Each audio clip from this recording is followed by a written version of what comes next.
Hello, so we'll be speaking about foundations of thinking and writing.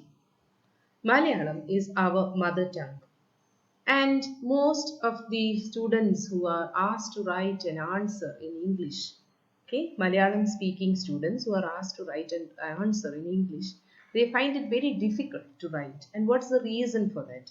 Because we think in our first language, and when it comes to writing, we are writing in our second language. So what happens? Our brain gets confused. We are confused with the word order, with the structure and all other aspects of the language as such. And one point we have to notice is that fluency comes with practice. Language cannot be taught, it's caught. Language is the most valuable tool created by man to communicate his feelings. This is a capacity which is not found in other animals. So, this class will provide some basic information about how to master the new tongue with ease. The main intention of this class is to help you build a sense of confidence in using the new tongue, which is English or the new language, without making much mistakes. So, we are moving on to what we mean by free writing and focus writing. What is free writing? Free writing means writing whatever we feel, writing in whatever way we want, without bothering about the grammar, the neatness, or any other aspect. The best example for that is the diary account, or the habit of, most of us have that habit of jotting down the day's events in a diary. So when we are writing, we are just thinking about ourselves. We are just giving vent to our feelings. We are not bothered about how well it will be or how good it will turn out to be. We don't go and reread and correct things. But when you're writing for a particular topic, when you're writing in a different scenario, in a different situation, that turns out to become a very focused writing. That is, you're writing by focusing on a particular topic. You're writing for your examination, you're writing an assignment, you will be given a topic. So you're conscious about the topic, you're putting in all your concentration on your topic, you're careful about the spelling, you're careful about the neatness, you're careful about the structure, the overall appearance of the paper. So many things are bothering you. Okay, so what do we understand? Free writing is writing without any worry. Focus writing is writing with a lot of conscious feeling. You're writing with tension. You're trying to attempt an answer with a lot of concentration. So that the best example is your exams and your assignments. So what is our intention? Our intention is to learn how to write anything, be it your assignment, be it your exam paper, be it an answer to any question that somebody asks you, or even if you are able to write or speak with confidence, what do we need? We need certain basic requirements. We have to keep on using this language again and again. So this our aim is to write freely but in a very focused manner. So we are going to talk about what is the basic requirement for free and focused writing. Writing without any tension, without any worry. So the basic requirement is observation. You have to read people, you have to read text, you have to see around you, you have to look around you. So what happens when you're looking and reading and seeing, you're learning many things.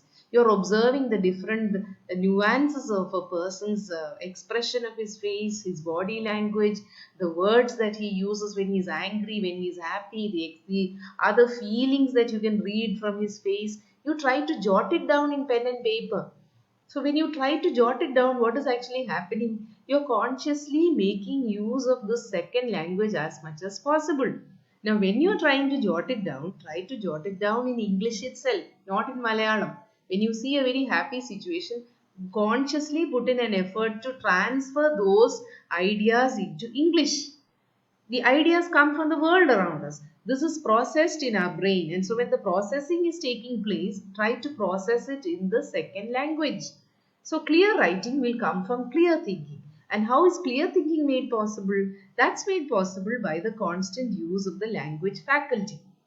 Man is the only one who has this faculty, and most of the time we are not conscious about it, or we don't take it, we don't make it into use, or we don't use it at all. So when writing, tend to use some commonly available words. Okay, the words that have already been stored in our memory, when we were little children. We don't take any extra effort to improve upon those words, to build upon it, to learn more. Okay, so what happens? Constantly using and reusing the same thing leads to boredom, leads to dullness in the written data, and it leads to boredom. So, what do we need? We have to put in a conscious effort. We should try to find a different word to express the feelings that we have, because words have different shades of meaning. Happiness itself can be in different degrees, can be in different ways, different words to express that. Even our unhappiness can be varied. Our unhealth also can be recorded, or you can describe it in different words. So one main point you have to remember is that you should not try to find out the mother tongue equivalent of an English word. Why? Because that will lead to confusion. The confusion in the sense that your brain is trying to process the English equivalent to a word, and where all of a sudden, when you rely on something that your brain is comfortable with, then what happens is then there's no scope of improvement. So I recommend that you should rely on an English to English dictionary, be it Malayalam or any other language which is your first language. Keep it aside for the time being if you want to master the new tongue. So observation is necessary. That will trigger an urge in us to find a word to express the thought. Look out for the words. Now, where do you find out where these new words are? Make it a habit to learn 2 days, 2 words at least once a week. So that way you learn the word, you learn the spelling and try to use it into a sentence.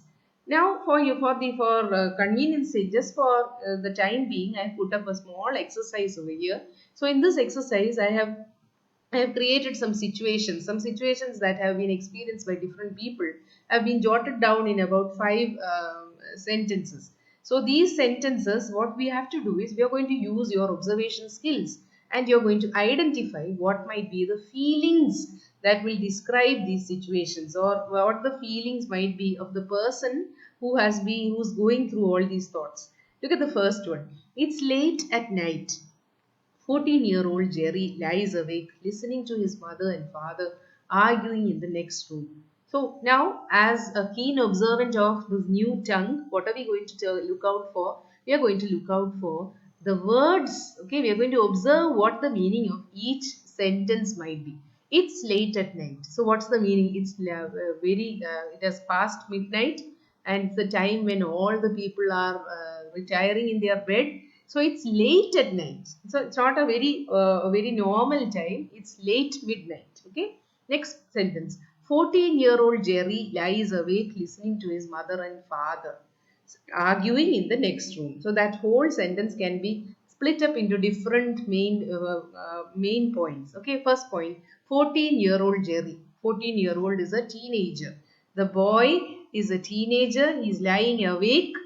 Why is he awake? It's late at night. He's lying awake. He has woken up hearing what? Listening to his mother and father arguing in the next room. So they are not engaged in a very pleasant conversation.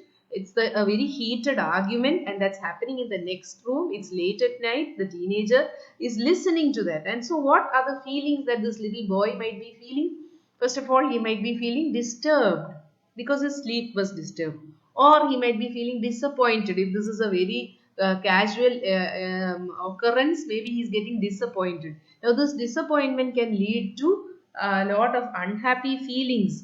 He might feel frustrated, he might feel angry, he might feel scared. Okay, so many thoughts might be coming into the little boy's head.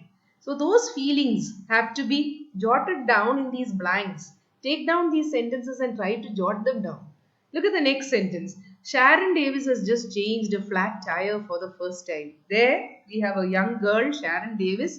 We don't know if she's young or old. That person has just changed a flat tire for the first time. So her tire got punctured, and doing something for the first time might give you a feeling of excitement, a feeling of joy, a feeling of elation. So many aspects can come to your mind.